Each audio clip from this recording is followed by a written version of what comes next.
I used to work a really crappy job, a 9 to 5 retail job, and it was really bad. I feel like people that come from hard times are more ambitious than those who are, Yes, 100%. born into success or, have the silver spoon. So Right. I jumped from course to strategy for a really long time. I think that's one of the biggest challenges I think traders have nowadays. There's so many different ways to make it happen.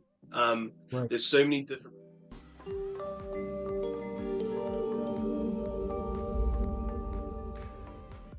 Welcome everyone to another episode of Traders Talk Podcast, where we sit down with some of the best traders in the game, funded, non-funded. Today, I've got a really special guest. He goes by Garland Trades on YouTube, I believe.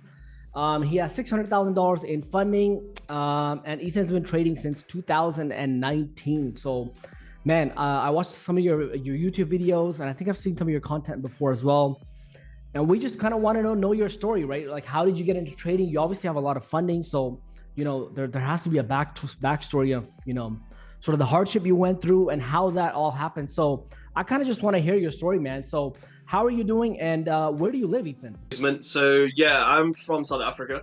I live Awesome. in Cape Town, and I have a very similar story to a lot of people. I used to work a really crappy job, a 9 to 5 retail job, and it was really bad. And obviously, when you come from, I've said this a few times before, like when you come from like really hard times, like I feel like people that come from hard times are more ambitious than those who are, Yes, 100%. born into success or, have the silver spoon. So I feel like that gave me an advantage to some degree, and obviously little story, but yeah. So I used to, work a really crappy 9 to 5 job in retail, and it was really bad hours. So, you wanted a bit more when you come from those circumstances. So for me, that was a big deal.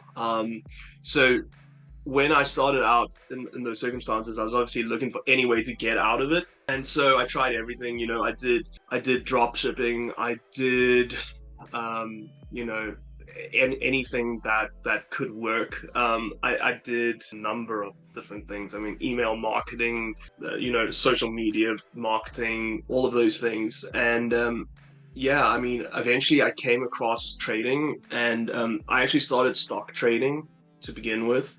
So I started trading stocks. The only issue with that is obviously there's quite a high barrier to entry, because you need to start off with like a 25K account if you're going to start. Just if you're using like a US broker, that is. So there is quite a high barrier to entry. So after a few months of that, it was probably about 6 months.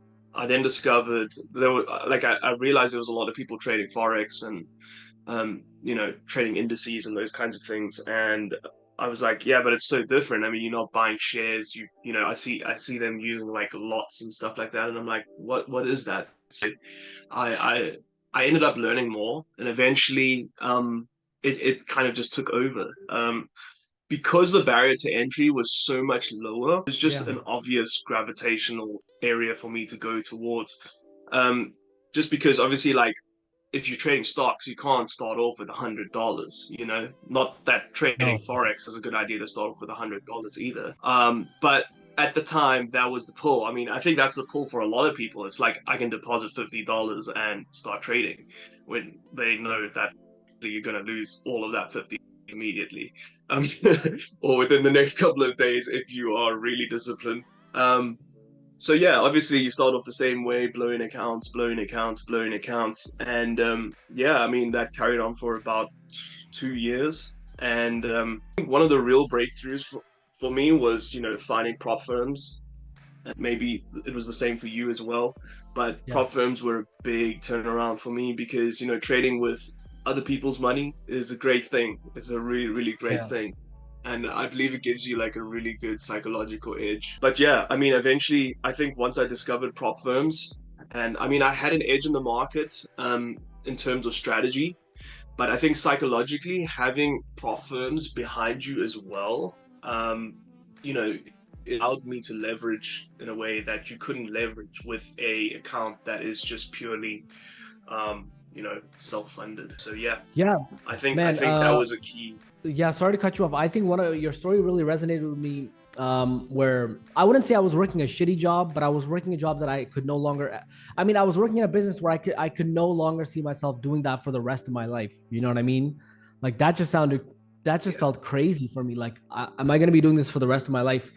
And then yeah, so that was kind of my shitty situation. And again, just like you, I did drop shipping. I did everything that I could. And then trading kind of opened up that gateway. So you started with stocks and things like that. But when it came to like your learning, did you go about just finding stuff on YouTube? Was there somebody, like, did you have a friend who was trading? Did you have, like, how did you get the right information that kind of created your style of trading now? um as a person, I would say I'm a pretty like restless person, which is the worst thing you could have as a trader, probably. Right. I jumped from course to strategy to strategy for a really long time. And I think, and I talk about this a lot, I think that's one of the biggest challenges I think traders have nowadays. There's so many different ways to make it happen. Right. There's so many different profitable strategies you can trade. But then once you get your mindset right, and the mindset part is really just discipline at the end of the day, in my opinion. Once you get your discipline right, you're able to stick to one thing and make it work. And that's all it is at the end of the day. So obviously I hopped into like a signals group like everybody else, got completely wrecked. So because obviously with that, your psychology is not right. Sure, the guy potentially might be profitable, maybe, usually Yeah, not. that's And even if they are, you're not going to take the same trades that they are. You're not going to risk manage the same way that they are.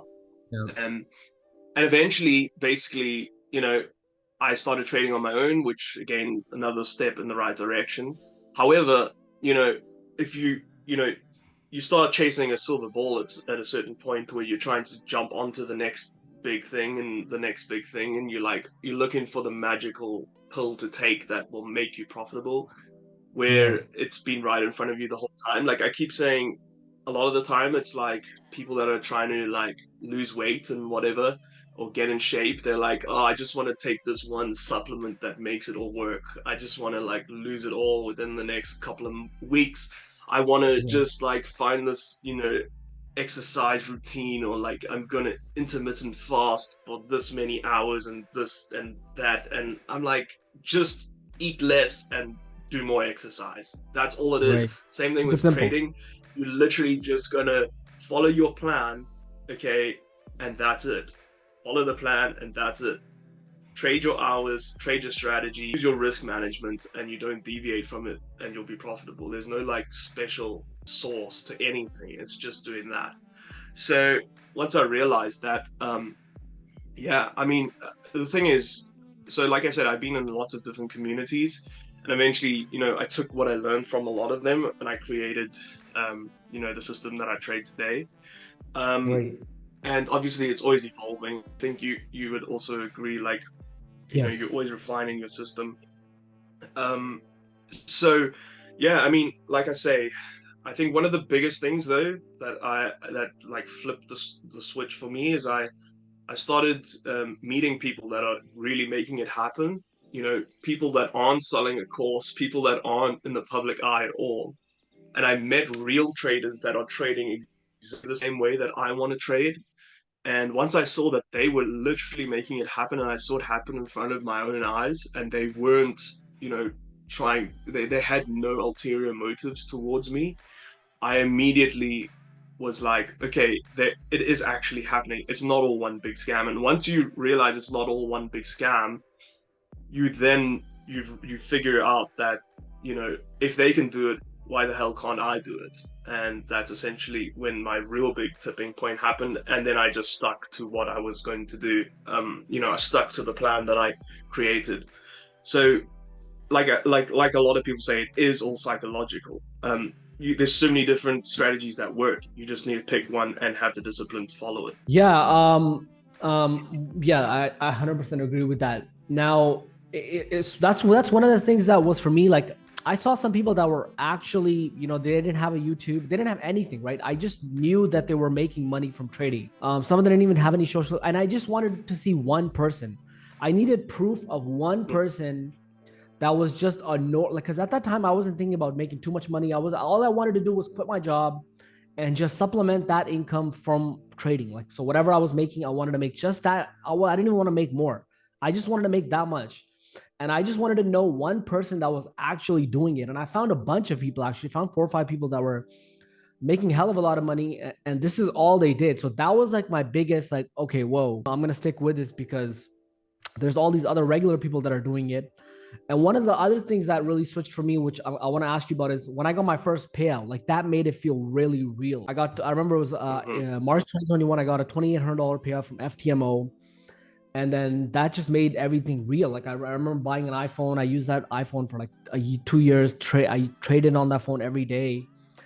What was that? Was there a time when like you got your first withdrawal or you got your first payout, or what? Like, did it just make it feel more real? And then you're like, okay, I'm gonna stick through with this. Yeah, so 100%. That was exactly the same thing that happened to me. So, like I said, I was working my really rubbish retail job, and like literally every day, I remember like literally walking in, opening up the charts, and just looking on my computer at work. And there was a time as well where I had this one manager who she was literally like, she would walk past every morning and look at me looking at charts, and she was like, "Hey, have you made any money yet?" And I'm like, "No." No. And eventually I did, and I was just like, yeah, no, I haven't. But I knew I had, and I got my first withdrawal from, I think it was my Forex funds, and yeah, it was really, I think that was the moment that I was like, this is real, okay. And I was like, I can make it happen once, why can't I make it happen again? And then I did, and I managed to, and I think one of the big things as well for me was, and I know a lot of people say it, they say, don't quit your job too early, don't quit your job too early. But obviously, I think a lot of us, we did end up quitting our jobs a little too early. But I will say that when I quit my job, it was the best thing I could have ever possibly done, because it forced me to push myself. So once I got a few withdrawals under my belt and I had saved quite a bit. I mean, I live in South Africa, so, the cost of living here isn't that high. So, in comparison to, first world countries, I mean, South Africa is a really beautiful place, but our economy is not brilliant. So, once I had saved up a good amount of money, I had quite a few months worth of expenses saved up. I quit my job, and that was the best thing I ever did. It puts you under a tremendous amount of stress, but it is a really good thing to do, in my opinion, because it stops you from having a plan B. And I think having a plan B is a bad thing. Yeah. Well, one thing about once you're in that situation, one thing that I did once I quit my job was I kind of pressured myself to stop making mistakes, because I knew if I kept making stupid mistakes, I can't afford this anymore. It's no longer a game. It's no longer a hobby. I better not fuck this up. Excuse my language, right? But if anybody's watching, I would highly suggest don't just quit your job. The best thing you can do is have like 6 months saved up. Then it's less pressure on you to try to make money, because it's not easy to make money with trading when you're pressured. But it does. I think you'd agree. It does make it. It makes it more serious, because this is now your this is your business. It's your job. You have to take it seriously. You can't 100%. Keep making routines, or you can't keep effing it up. So I don't know what your work timings was, but a lot of questions that I get asked, how do I work full time and trade? And I think what you did was you kind of opened up the charts at work. So did I. I was working from home the last 1 year. It's COVID going on. What's your routine now that you don't have a job, and what's like a little piece of advice for people that are in your situation that are kind of working the hours that you work? Like, what's the best way to go about that, and your current routine? Yeah. So what I did, I was lucky, because obviously if you do have access to, go on charts at work, that's great. So that's what I did, to be honest, and I just knew I was going to make it happen one way or another. So I had charts open at work, and then if I wanted to literally execute a trade, the thing is, I literally work almost in customer service as well. So I would literally Okay. be dealing with clients on a daily basis. And so I would there would literally be times where I would say, hey, sorry, I just need to go into the Oh, back to get something, and then I'd go and open up some trades, and then I would just check it, and I'm like, okay, I just gotta go check something really quick. I go close all my trades in the back. Um, but yeah, I mean, it was a thing of I literally had to work around it and make it work. I think there was also a period of time where I was trading like New York Open, so I would literally Okay. take my lunch break around New York Open, and I would just go and like sit in my car and try catch New York Open, and obviously once I'd entered That's my tough. trades, I just sort of set and forget. So I created a strategy where I could just sort of like set my trades and forget them, and so that really helped me as well. And obviously trading higher time frames as well is really helpful, and just setting alerts. So I traded higher time frames, and I think that's especially if you're trading like smart money concepts, or even to some degree like ICT. Just setting alerts and trading higher time frames really works. I mean, entering on like the 15 minute, and just setting alerts on high time frame points of interests, and that really helped. So that's basically what I did. And nowadays, obviously I have the freedom to trade whenever I want. But for me, New York session opens up at about 3:30 in the Okay. afternoon. So I generally trade New York session, and I like to trade indices nowadays. And so, yeah, I mean, I like to be on the charts for about 3 hours. I used to trade, whenever I saw a setup, I would hop in. But now I sort of Right. trade, I'm more of a session trader, um, just purely because, that's the other thing. Once you drop down to lower time frames as well, you can, be a session trader. Whereas if you're trading, entering on the 15 minutes, you can't be too picky. If you hit one of, your zones, you're going to be, looking for an entry whenever it is. It could be at night, could be early in the morning, because getting the 15 minute to line up with your session isn't always viable. But if you're Mm. entering on like the 1 minute, like I do now, for a couple of hours a day is pretty full. So yeah, I think that um, yeah, if you are working, the best advice I could give you is trade higher time frames, Right. and set alerts on your chart. It's like a must.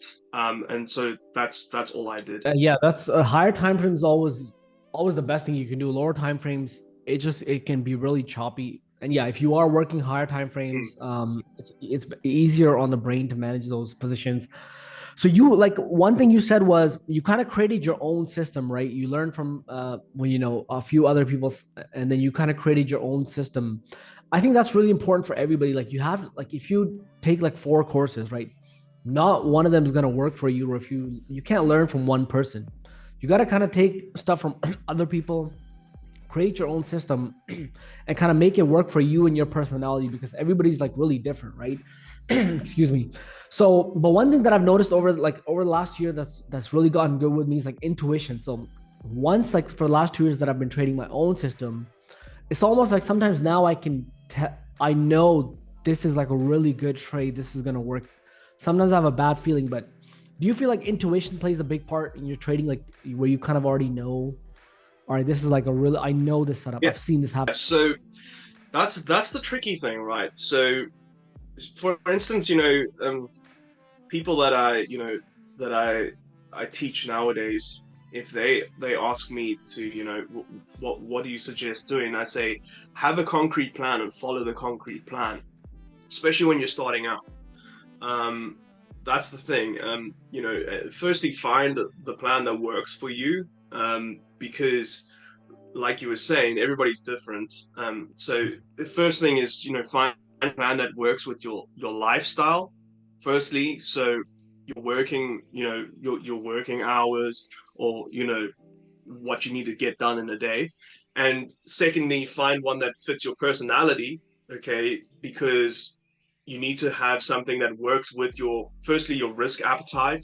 And obviously some people have a different, psychology when it comes to trades. They don't want to hold trades for super long, or they want to hold trades for super long and get higher risk reward but have a lower win rate. Because you're not going to get both. You're not going to have the highest win rate and have a high risk reward. It's just not going to happen. Yeah. And if you do, it's just for a period, you're going to have a losing streak. So, and a lot of people make that mistake of chasing that. They're trying to chase something that isn't necessarily attainable. They want those, 1 to 20 trades with a, 70% win rate. You're not going to get that. So, yeah, that's one mistake that a lot of people make. So, yeah, I would say that once they've found that system that works for all of those assets, those aspects of their lives, then you need to follow it, okay? After a few years, so I'm also at that stage now where intuition does play a large role, and that's just because I've been through a lot of data. I've firstly gathered a lot of data through the system that I trade now. And secondly, I've played through a lot of live situations with that particular system that I trade. So there's a lot of times where I'm like, hey, I don't have a specific rule for this, but I've seen this play out a bunch of times, so I'm going to enter early here. Or I'm going to wait and enter later, rather than take the exact rules. And so, a lot of people say to me, hey, you're not following the system, but you know what? I've seen it work out and I can use that intuition. But I don't recommend it to people that haven't been trading for more than like 2-3 years, or, hasn't seen as much data as me, because, that just leaves you open to a lot of like, noise. Like you need to have a really strong confidence in your trade. And if you like just guessing and it's not part of your plan, then psychologically, your trading psychology just goes out the window. And as we know, once that happens, there's no going back. Your trade's probably going to, not work out, or the next one, because, you're either going to lose it based on you not following your plan, and then the next trade you're going to try and, make it back, or you know how it is. Revenge trading is a real thing, and once you start moving down that slope of trading psychology going out the window, it's often hard to get back on the rails, especially if you're doing like a prop firm challenge and you're in drawdown, or you're even funded live and you're in drawdown. But yeah, the things I really agree with what you said was, it's either you're going to have a higher win rate or a higher risk to reward. It's typically very difficult to get both. And for me, I personally, I like having a higher win rate over risk to reward. I just feel like it's better for my mental health. I'd rather not lose 4 trades in a row and get a 10R. I'd rather just make 2R over and over again, and then maybe lose a few trades. So man, you're funded with 600K. That's a lot of funding. How is your how's the prop firm journey been so far? And then what is do you have one piece of advice for somebody that's really looking to pass a challenge right now? Would you suggest they first finish up with, with the intuition thing? You're not going to have it if you haven't been trading for 3 years. It's not just going to pop up out of nowhere, right? So with the prop firm thing, what do you think? Do you think too many people are taking challenges too early? And when do you think somebody's ready to go spend some money on a challenge? It's difficult to say. So I don't think necessarily that people are getting prop firms too early, but I do believe that people are getting too big account sizes too early. So people will literally not have back tested a strategy, or or maybe watched a strategy video that I put out and they're like, oh, I'm going to go buy a 200K right now and I'm just going to make it work. And I'm like, no, you're not. Okay, maybe go out and get yourself a 5K after you've tested it for 2 weeks, and play with real money then. But you need to build it up. And what people don't understand is that if you can make it work with a small account, you can make it work with a big account. And they just don't have the patience. They want to jump straight to the end. And that's just going to wreck you. It really is, because all that is straight up gambling. At the end of the day, and this might be a very controversial thing, trading, and especially in the Forex industry, it's like really, and if you do it correctly, it's like really, really high probability gambling. And that's how I see it. It's like counting cards at the casino. That's how I see it. Um, and I mean, you've literally got B-book brokers that will literally kick you out if you trade and make too much money. It's the same thing Money. as at a casino, but you know what I mean. It's a really controversial thing, the way to see it, but you literally are playing blackjack and you're counting cards. So when a card counter counts cards, they aren't trying to win every single hand. They're trying to win many more hands than they lose. And if they win less than they lose, they're winning more. They're betting more on the hands that are more probable. So that's essentially what trading is. You are just having an edge on the dealer. That's all it is. If you're doing it probably with proper probabilities, you just want to have an edge on the market, and you want to, not win every hand. And that's the thing. You could literally have a losing month. That doesn't mean that your trading strategy doesn't work. It just means that it's a bad month and the trading conditions weren't conducive to your particular style of trading. You can have a bad couple of months, but if you follow your trading strategy and you back tested and you've made sure that, you are risking the appropriate amounts, you're not risking different amounts every single trade, you're letting the edge play out, then you're fine, so that's how I see it at the end of the day, really. Yeah, I mean, like, I keep saying that as long as you follow the plan, you'll be good. Yeah. And as long as you've tested the plan and it's proven to work, it's really not rocket science. At the end of the day, it's just finding something that works and sticking to it. That was a really good analogy, what you just used. And I think you gave some really good advice for what people need to do. I think one of the key things you said is really following a concrete plan, really not steering away from what you're doing. Going for the small, I keep saying this, you have to go for a smaller challenge. If you only have $500 in the bank and you're doing a 100K challenge, imagine the pressure that's in you to, like, you're going to fail that challenge. You know what I mean? If you have like $5,000 in the bank and you spend 500, it's like, okay, I'm a little bit, you can be a little bit loose. And I think with prop firms, it's so difficult to pass. Like, yes, you can pass challenges, but you're not always going to pass a challenge. Yeah. So it's almost like, as you're saying, it's almost like a little gambling, right? So you have to be loose, you have to be really fluid, and it's just risky as hell. But if you can't even handle the pressure of losing $500, it's not going to work out for you. So do you currently have any sort of procedures in place when you start going into drawdown on a week? Like, for me, if I lose more than 3% in a week, or 4%, usually 4%, I'm done for the week. I'm just gonna close everything out and try to come back next week. Yeah. So I think I've made a video on this before, but essentially, like, if I've lost too much too quickly, so 2%, 3% in a day or two, and I'm really in a losing streak, then I cut off for the week. So yeah, generally it would be the same for me. I would just cut off straight away for the week.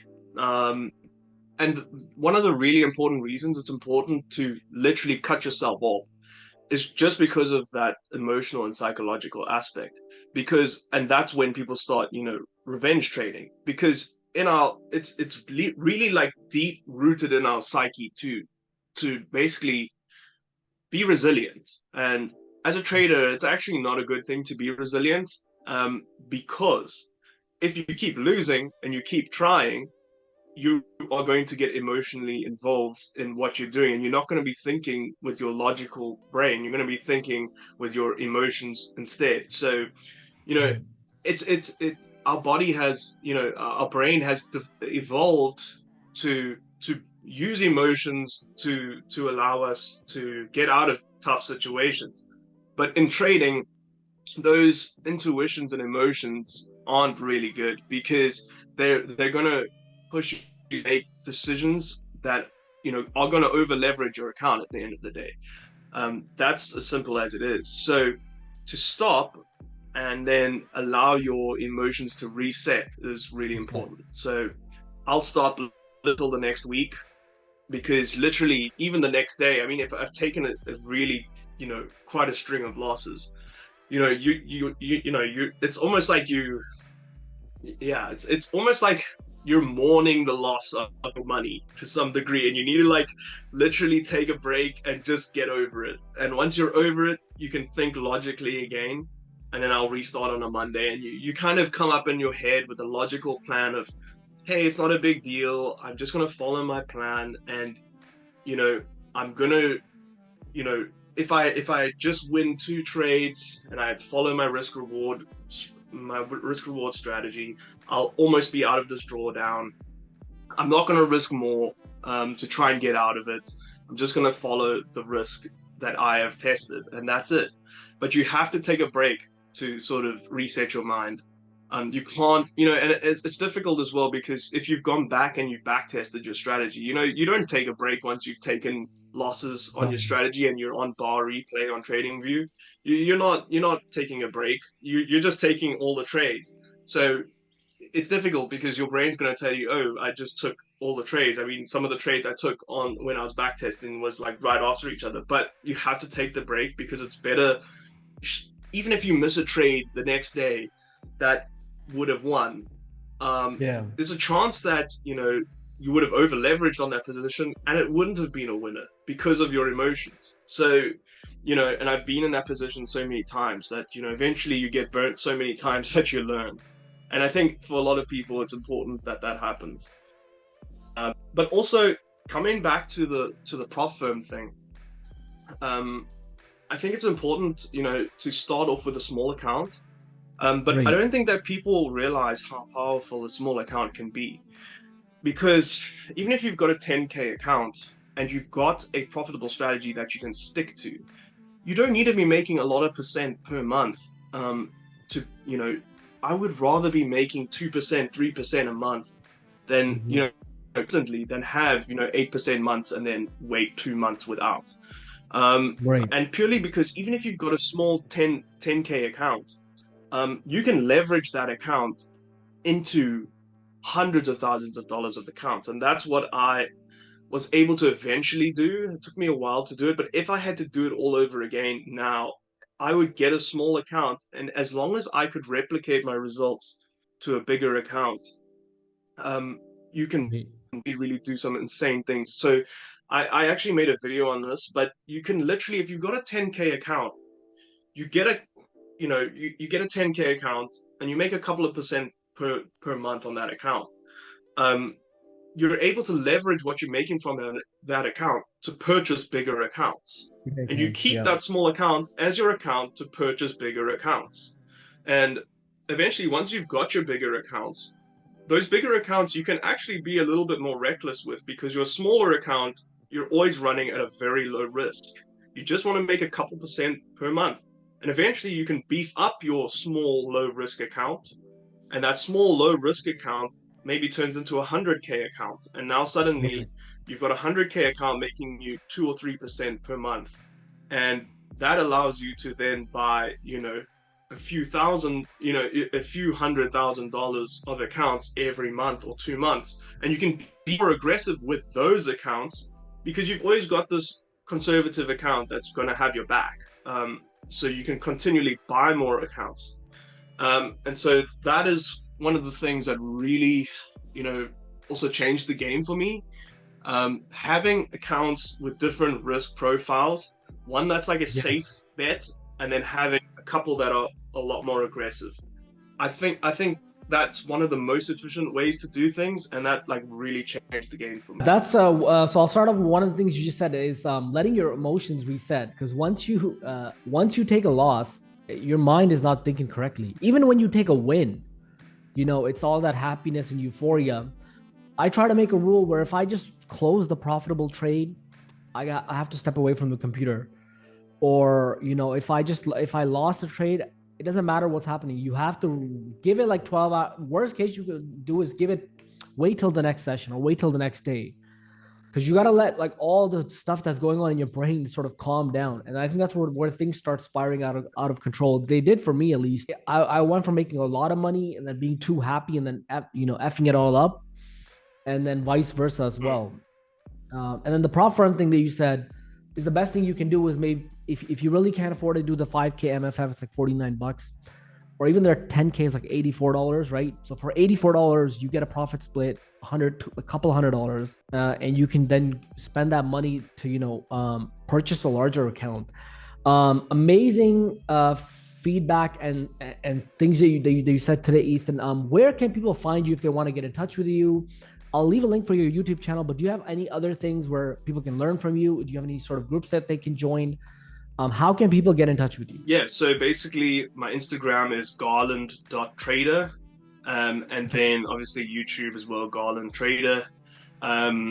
We do have a Discord group that we run with our analysis and our course basically on there.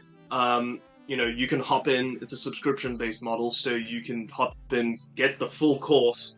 And if you don't like it, then that's okay too. I mean, you've learned some things, but you're not paying hundreds of dollars for the course. So that's what we wanted to do with that. But yeah, mainly best place to get hold of me is Instagram. And then yeah, I mean, my YouTube is where all of my nuggets of knowledge live that I've gathered. So guys, I'll leave all the links for Ethan's YouTube, Instagram, all that stuff. Link will be in the description.